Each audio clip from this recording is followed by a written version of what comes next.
welcome to This Explainer. Today, we are diving right into a medical mystery that, honestly, plays out like a Hollywood thriller. We're talking about an outbreak that literally stopped a luxury cruise ship dead in the water and kicked off a massive global health response. I want you to picture this crazy scene from just this past Sunday. Imagine small boats pulling up to the MV Hondius. It's this beautiful luxury cruise ship anchored near Tenerife in the Canary Islands. But instead of tourists, those boats are carrying officials dressed head to toe in full hazmat gear, urgently pulling passengers off the ship. Seeing people whisked away from a high-end vacation and loaded onto military and government planes naturally leads us to the big question driving our explainer today. How exactly did a rare respiratory virus manage to hijack a luxury cruise ship? Let's take a second to look at the sheer scale of this whole operation. We're talking about over 140 passengers, originally from more than 20 different countries, suddenly being thrust into this massive, highly coordinated global quarantine protocol. And man, the stakes really could not be higher. 3 tragic fatalities have already been linked to this outbreak, including one person who passed away directly on board. On top of that, other passengers are currently hospitalized in intensive care units all over the world, everywhere from Johannesburg, South Africa, to the Netherlands and Switzerland. Part 1. The antagonist, the Andes strain. So meet the Andes strain Hantavirus. It's a severe respiratory virus that's endemic to rural parts of South America. But here's what makes this specific strain so terrifyingly unique. It's literally the absolute only form of hantavirus known to spread directly between humans. Now, the World Health Organization does state that the risk to the general public remains low. But this specific human-to-human transmission capability, that is exactly why authorities are in a state of absolute panic right now. The crucial thing to understand here is how an outbreak like this even gets started before it ever jumps between humans. Typically, people get infected just by breathing in contaminated air. Specifically, they're inhaling these invisible particles from infected rodents. That could be dried urine, droppings, or saliva. Yeah, just breathing the wrong air at the wrong time is enough for the Andes strain to take hold. Part 2. Global Containment Race, Evacuation and Tracking. Health authorities around the globe, they aren't taking any chances with this one. Maria Van Kerkhove, the WHO's top epidemiologist, recommended a super rigid testing and monitoring window for everyone who was on that ship.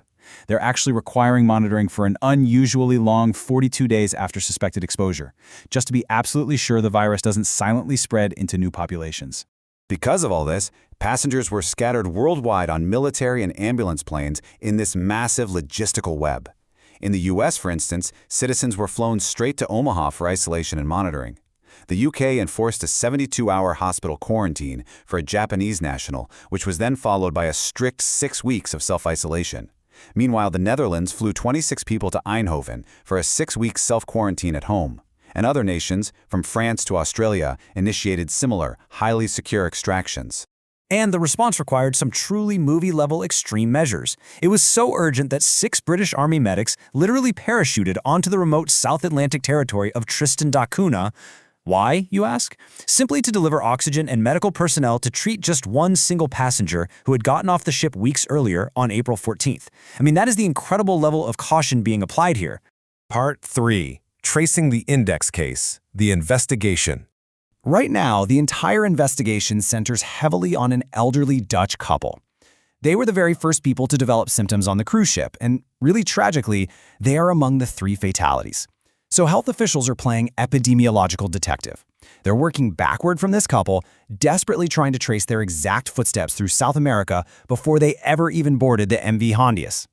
Let's piece together their timeline to see where they might have crossed paths with this virus. So, they arrived in Argentina on November 27th. From December through to early March, they crossed over into southern Chile. Then, between March 13th and 27th, they traveled through Uruguay by car. And finally, on April 1st, they boarded the ship back in Argentina. Part 4. The Ushuaia Mystery, Geographic Alibis. Now, keeping that timeline in mind, what's really interesting here is how the alibis line up. Both Chile and Uruguay have essentially cleared themselves from being the source. First, Chile acknowledges that the Andes strain is totally endemic there, but officials explicitly state that the couple's travel dates simply don't correspond with the biological incubation period of the virus. And as for Uruguay, well, they point out the couple left on March 27th, and since their symptoms began days after leaving, there was zero risk of transmission during their stay.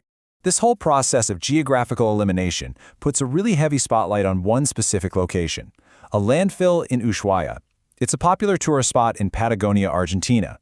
Local media reported that the couple visited this specific site while they were searching for a rare bird. Investigators are zeroing in on this detail, speculating that this could be the exact moment they were exposed to infected rodent droppings. Of course, this has sparked a fascinating and honestly pretty tense debate. Local Ushuaia officials are defensively arguing that it's a highly unlikely location. They point to a clean 25-year record, saying there hasn't been a single hantavirus case recorded in the area since 1996. But, on the flip side, health experts counter that ecosystems just aren't static. They change over time, and virus vectors, like rodents, can unexpectedly shift to entirely new locations. And this epidemiological detective work isn't just an academic exercise. It has real, immediate consequences on the ground. Argentinian health officials have had to physically deploy to the landfill to trap, sample, and test local rats. Meanwhile, all this negative media attention is casting a pretty dark shadow over local businesses.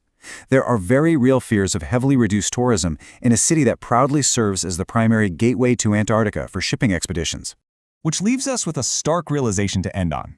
As ecosystems shift and vectors inevitably move, how vulnerable is our heavily interconnected world to the next localized outbreak? What we've learned today is that a microscopic shift in a local Patagonian ecosystem can, quite literally, end up grounding military flights across the globe. Thanks for joining me for this explainer today. Keep asking questions, and I'll see you next time.